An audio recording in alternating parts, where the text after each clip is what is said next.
За өнөөдөр хот төрлийн газрын хотын үйлдвэр хэлцээс ашиглалтын шаардлага авахгүй нийтийн зорилттой орон сууцны барилгыг буулган шинээр барих төсөл хэрэгжүүлэгчийн сонгон шалгаруулах урилгын талаар танилцуулахаар бид нарыг цугларсан байна. За манай ашиглалтын шаардлага авахгүй талаар хангалттай барилга байгууламжийг буулган шинээр барилгажуулах талаар манай мэргэжилтэн зовж арга танилцуулна.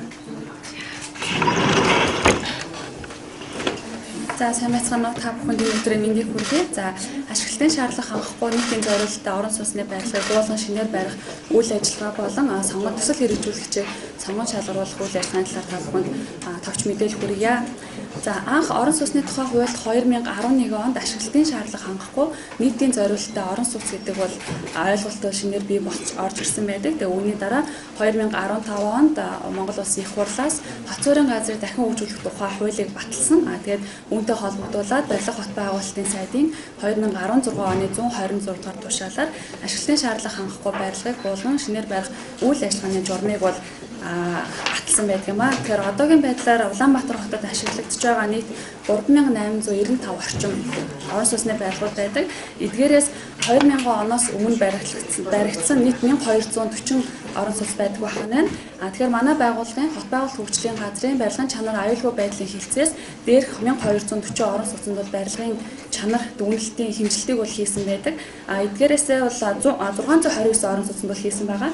Эдгээрээс 349 орон сууц нь газар хөдлөлтөд төсвөргүй гэсэн ийм дүгнэлтээр гарсан байдаг. Энэхүү дүгнэлтийг үндэслээд нийслэлийн мэргэжлийн хяналтын газрын улсын ахлах барьцаагчийн 4 удаагийн шийдвэрээр 234 орон сууцны ашиглалтыг бол хориглосон байдаг юм аа. Тэгэхээр та бүхэн ч бас мэдээллүүд нь давхар гараа явж байгаа хаа. За эдгээр 244 орон сууцны барилгын ашиглалтын шаардлага хангахгүй одоо хүн амьдарч болохгүй аж ахуй үйл ажиллагаа эрхэлж болохгүй гэсэн мэргэжлийн хяналтын газрын газраас гарсан шийдвэрийн дагуу оршин суугчдаас бид бол санал авдаг дараагийн арга хэмжээ нөхөр хуулийнхаа дагуу тэгэхээр нийт оршин суугчдын 80%-аас дээш дэмжсэн дахин барилгажуулах ажлыг дэмжсэн тохиолдолд нийслэлийн засаг даргын дахин барилгажуулах шийдвэр захирам гараа явдаг юм аа. Тэгэхээр одоогийн байдлаар нийт 162 барилга дээр засаг дарга 15 удаагийн захирамжаар 162 орон сууцны барилгыг буулган шинээр барих дахин барилгажуулах юм ажил хийгдэж явж байгаа юм аа. Тэгэхээр эдгээр барилгуудаа бид нар нийт ерөнхий төлөвлөгөөний дагуу 66 багц олон хуваагаад тэгээ үүнийгээ бид нар сонгон шалгаруулалт зарласан байдаг. Тэгэхээр одоогийн байдлаар 29 багцын 75 барилга дээр бол төсөл хэрэгжүүлэгч сонгон шалгараад үйл ажиллагаа нь явж байгаа юм байна. 37 багцын 83 орон сууцн дээр төсөл хэрэгжүүлэгчийн сонгон шалгаруулах үйл ажиллагаа зарлагдаад явж байгаа юм байна. Тэгэхээр яг сонгон шалгаруулалттай холбоотой мэдээллийг бид хүмүүст дэлгэрэнгүй хүргье.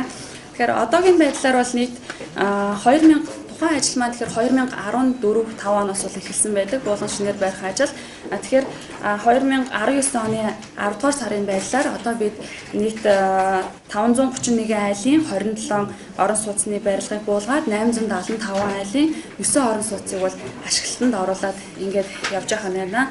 Нөгөө нэг төсөл хэрэгжүүлэгч шалгарсан 29 багцын 75 барилгаасаа гэсэн байгаа. Үлдсэн барилгуудын хувьд бол ерөнхийдөө төсөл хэрэгжүүлэгч иргэд хоорондоо хоёр талт гэрээ болон нийслэлийн засаг даргатай гурван талт гэрээг байгуулад явж байгаа юм байна.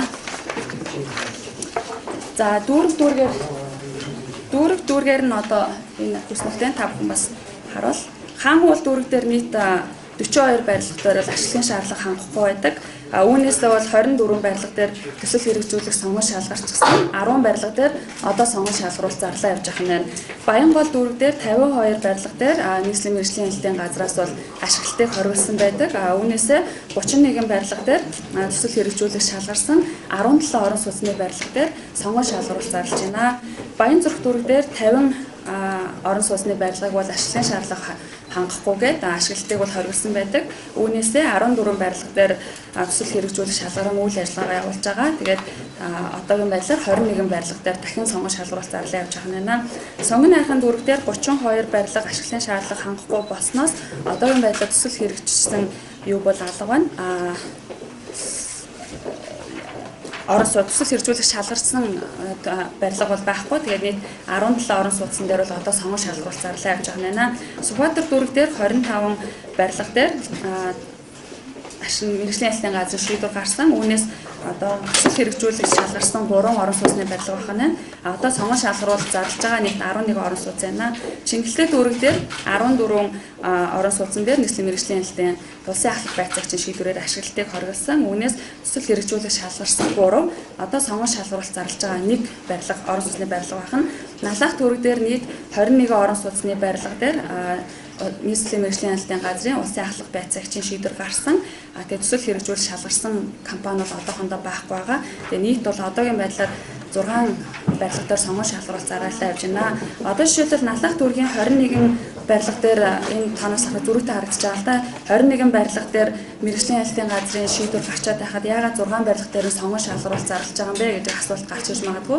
Энэ нь болохоор нөгөө түрүү би дурдсан оршин суугчдаас нь бид нөгөө дахин төлөвлөлөн барилгажуулах саналыг авдаг. Тэгэхээр Налах дүүргийн жишээн дээр ахын болшвол 15 орон сууцны барилга дээр одоо оршин суугчдын 80% нь дахин барилгажуулъя гэсэн санал нь гүйцэж ирээгүй байх нэ. Тэгэхээр одоогийн байдлаар яг сонгон шалгаруулалт зарлаж байгаа. Тэгээд 6 байршил байна. За нийтдээ бол ингээд 83 барилга дээр сонгон шалгаруулалт зарлаад явж байна гэсэн. За тэгэхээр төсөл хэрэгжүүлэгчийг сонгон шалгаруулах үйл ажиллагааны талаар одоо та бүхэндээ танилцуулгах. Тэгэхээр хот суурин газрыг дахин хөгжүүлэх тухай хуулийн дагуу нийслэлийн хот байгуулалт хөгжлийн газраас бол нээлттэй урилгыг төслийг хэрэгжүүлэх тухайн барилгуудыг одоо буулган шинээр барих төслийг хэрэгжүүлэх нээлттэй сонгон шалгаруулалтын урилгыг бол өдөр тутмын хэвлэл болон Улаанбаатар MN сайт тэгээд манай байгууллагын веб сайтуудаар бол ингээ нээлттэй зарладаг. Тэгэхээр энэ жилийн байдлаар бид бол 4 дахь удаага ингээ сонгон шалгаруулалтыг зарлчаад байж байна. Тэгэхээр энд бол дахиад дуртахад 37 вакцин 83 орон сууц байх нь байна.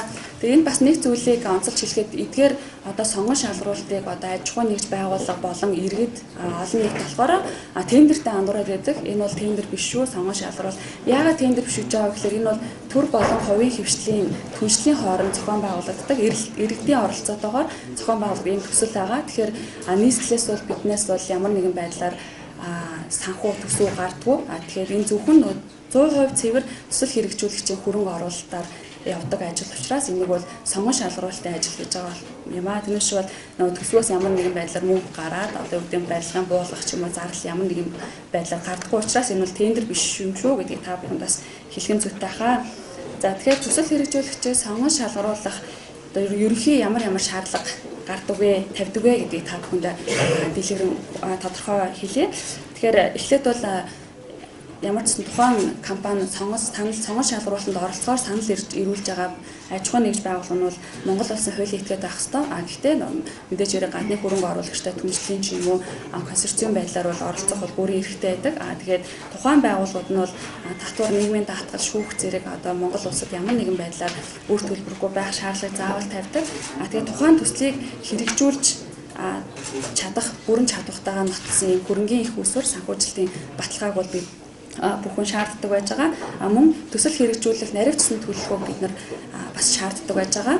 Тэгээд тэр наривчсан төлөвлөгөөнд жишээлбэл оршин суугчдыг төр сууршуулах байраар яаж хангах юм бэ? Тэгээд хизээ буулгаад хизээ ашиглалтанд оруулах юм бэ гэсэн иймэрхүү ерөнхий шаардлагуудыг бол тавьдаг байж байгаа. Тэгэхээр хэрвээ төсөл хэрэгжүүлэхээр санал боловсруулж байгаа аж ахуй нэгжүүд хаан бол дараах ерөнхий шаардлагуудыг бол хангах нь байна. Үүнээс гадна манай байгууллагын зүгээс одоо энэ сонгон шалгаруулалтын материал гэж зарладаг. Тэгэхээр бид нар энэ 2019 оны 9 сарын 17-ны өдөр бол 4 дахь сонгон шалгаруулалтыг зарласан байж байгаа. Тэгээ энэ нь бол хугацаа нь 30 хоногийн хугацаатай зарлагддаг. Тэгээд 2019 оны 10 сарын 18-ны өдөр бид нэр материалыг хүлээж авсан. Тэгэхээр тэнд төсөл хэрэгжүүлэх санал болгож байгаа аж ахуй нэгжүүд ямар шаардлага тавьдаг гэхээр энэ сонгон шалгаруулалтын баримтчиг гэж тусдаа баримтчиг батлагдсан баримтчиг байдаг. Энэ баримтчигт ерөнхий болон одоо наривчсан тусгаалсан бүх шаардлагуудыг тавьдаг байж байгаа. Мөн нийслэлийн засаг даргын одоо энэ ажлын даалгавар батлагдсан байж байгаа. Тухайн байрлалыг буулгаа шинээр байхад ямар хууль эрх зүйн орчин мөрдхийн яг ямар ажил хийх юм иргэдийг бид нэр одоо яаж орж суулжуулах юм гэсэн юм ажлын даалгавар батлагдсан байж байгаа. Тэгээ хамгийн гол чухал баримтч нь болохоор энэ барилгачдын төсөл гэж батлагдсан байдаг. Энэ одоо жишээлбэл нэг багцынхаа барилгын төслийг би жишээ олгон оруулж ирсэн байж байна. Тэгэхээр одоогийн байгаа барилгуудыг буулгаад шинээр барихад ямар барилга барих вэ гэдэг шаардлагуудыг энэхүү зураг төсөл дээр үйлчилсэн шалгаруулаад одоо ерөнхийдөө нэг баталчихсан байдаг. Энэ гурван материалыг одоо төсөл хэрэгжүүлэхээр санал тавьж байгаа этгээдэд бид бол өгдөг. Тэгэхээр энэний дагуу компаниуд аж ахуйн нэгж байгууллагууд саналаа боловсруулад манай байгууллагт өгөөд тэгэхээр нийслэлийн засгийн даргын захирамжаар 2019 оны А397 дахь захирамжаар байгуулагдсан үнэлгээний хороонд бид энэхүү төсөл хэрэгжүүлэхээр ирүүлсэн аж ахуйн нэгжүүдийн саналыг хүлээлгэж өгд юм байнамаа. Тэгэхээр ямар ч хэсэг нэг компаниас санал ирэх юм байна. Тэр компани саналыг бид үнэлгээний хороонд өгөх нь. Тэгээ үнэлгээний хорооноос бол шийдвэр гардаг. Тухайн компани нь одоо төсөл хэрэгжүүлж чадах нь уу, буюу чадвартай компани уу гэдгийг бас үзэж хянаад сонгон шалгуулалтын баримтчгийн дагуу хянаад тэгээд шалгаруулдаг байх нэ. Тэгэхээр үнэлгээний хороонд бол мэдээж хэрэг нь бол түрүү би хэлсэн төр хувийн хвшлийн түншлэл болон иргэдийн оролцоотой хийгддэг ажиллаа гэж. Тэгэхээр тухайн үнэлгээний хороонд бол иргэдийн төлөөлөл бас оролцдог. Тухайн ажилтны шаардлага хангахгүй орон сууцны барилгын оршин суугчдаас нь төлөөллөөр тухайн үнэлгээний хороонд оролцоод ингээд шийдвэр гараа явдаг байх нэ.